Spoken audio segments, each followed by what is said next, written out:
Good morning, Nedra. How are you doing today?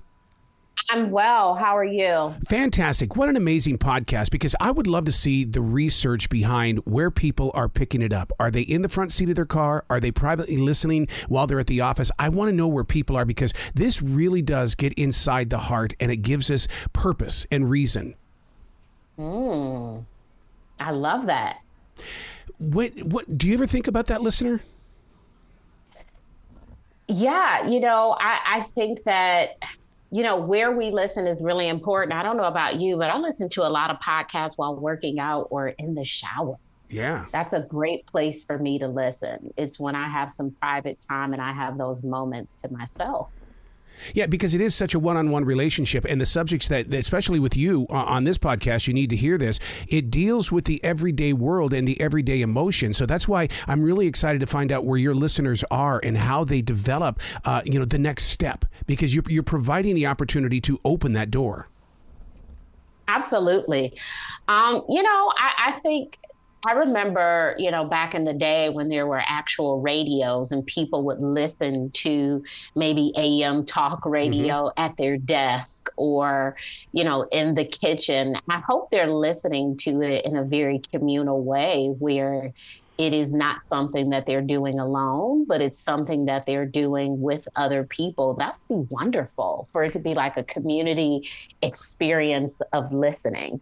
Yeah, because at least get the conversation started. I mean, if you're going to plant it inside someone's earbud, don't just let it sit right there. You've got to be able to take what you're sharing and let it grow in an open field. Absolutely. I know that for me, when I listen to a really good podcast, I share it with other people. I have a newsletter. So I love to regurgitate like what I'm reading, what I'm learning. That's really how we start to put it into practice. Those are the first steps when we think about like, how did this apply to me? And we start to talk to other people about it. That's like keeping that information going. Yeah, because I mean, even on your podcast, you need to hear this. One of the things when you say something that moves me, I say it out loud, because we're trained in radio as well as voiceover acting. We have to say it out loud so that it becomes a part of our process. Yeah.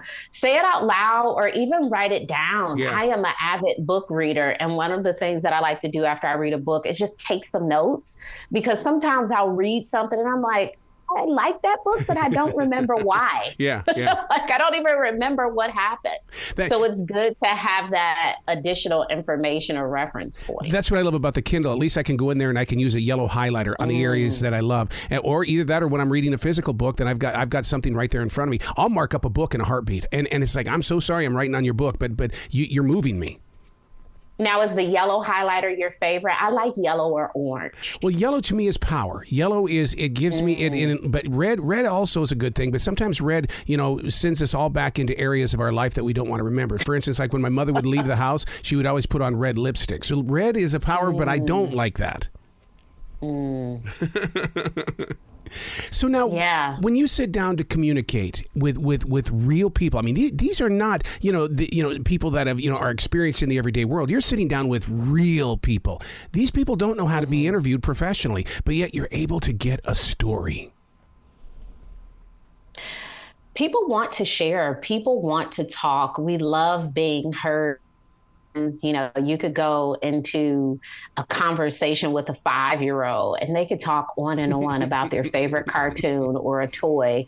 And it's that way for many of us. It's interesting.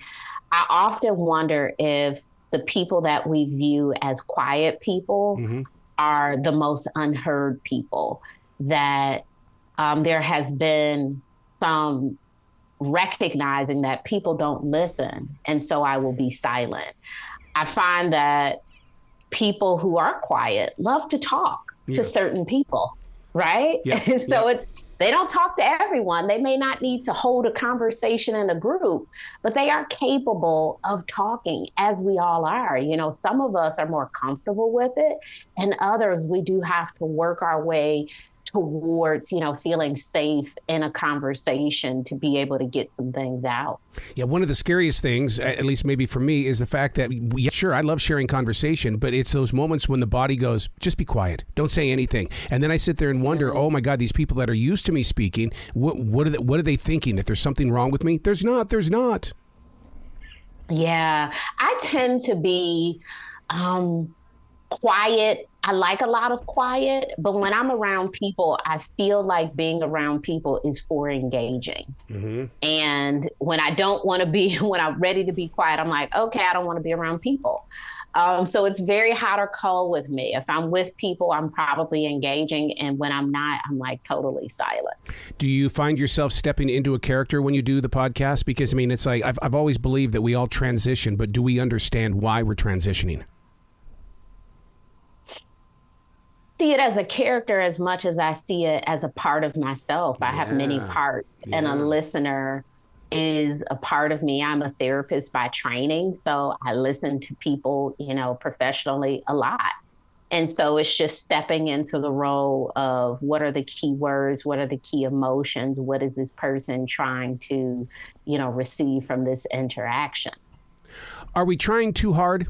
I mean, instead of enjoying life, we want to, we want to pick it apart and build our own journey. And it's almost like we're trying too hard. Mm. I don't know if we're trying too hard as much as it could be.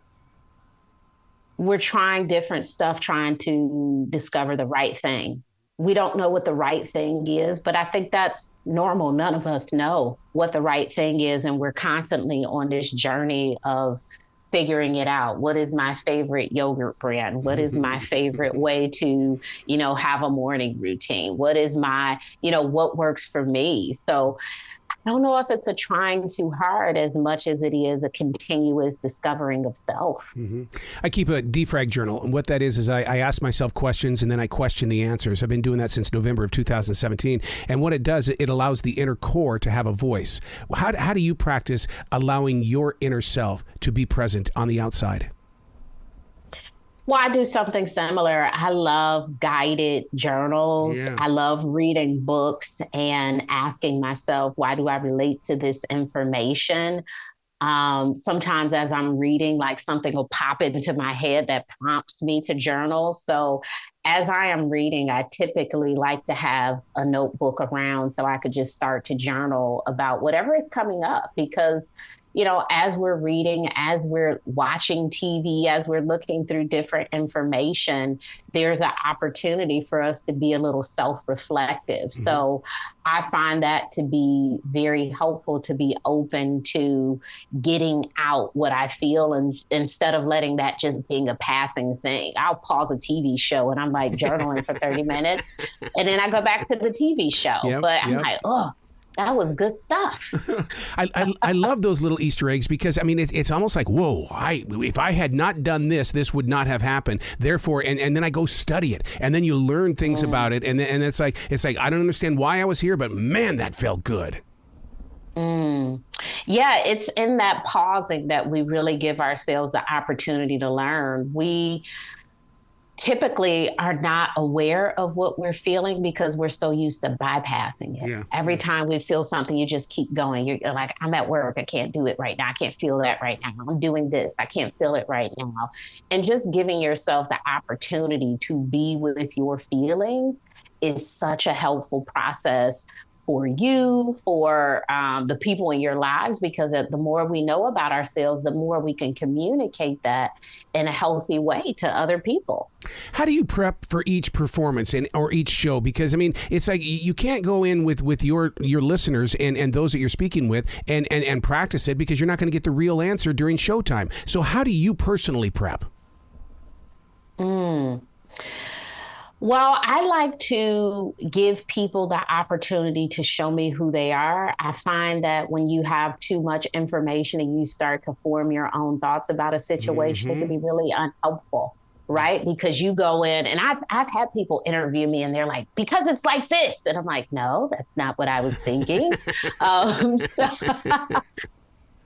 So sometimes it could be really helpful to allow the person to be a guide.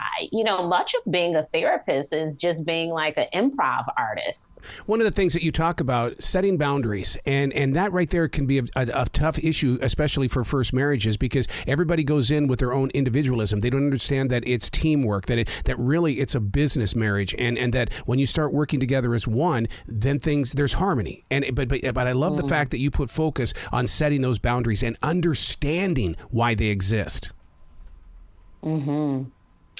Yeah, boundaries are really important for your first marriage, your second marriage, your third or eighth marriage, right? Yeah.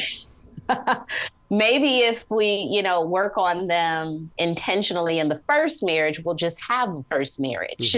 But, it's really important that we communicate clearly. And it's really hard because most of us have been taught not to say certain things because it hurts someone's feelings. You have to present a certain way. But having all of those cautious things about us actually keeps us from authentic relationships when we're not able to explore the things that we really want, the things that might be hard for someone else to hear.